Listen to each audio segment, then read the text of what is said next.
Now the Philistines were fighting against Israel, and the men of Israel went in flight before the Philistines, falling down wounded in Mount Gilboa. And the Philistines went hard after Saul and his sons, and put to death Jonathan and Abinadab and Malchishua, the sons of Saul.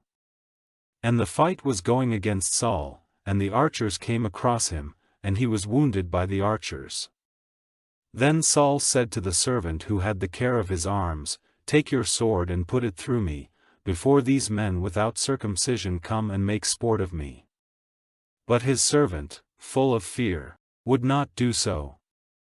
Then Saul took out his sword, falling on it himself. And when his servant saw that Saul was dead, he did the same, and came to his death. So death overtook Saul and his 3 sons, all his family came to an end together.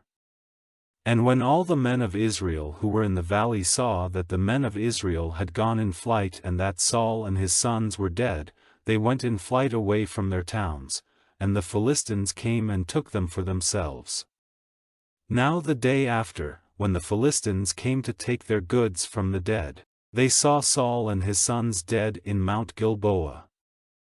And they took everything off him, and took his head and his wardress, and sent word into the land of the Philistines round about to give the news to their gods and to the people.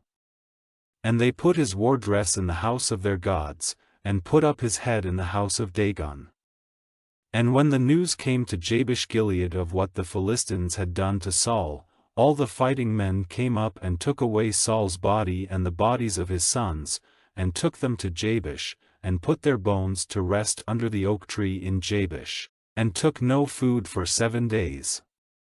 So death came to Saul because of the sin which he did against the Lord, that is, because of the word of the Lord which he kept not, and because he went for directions to one who had an evil spirit, and not to the Lord.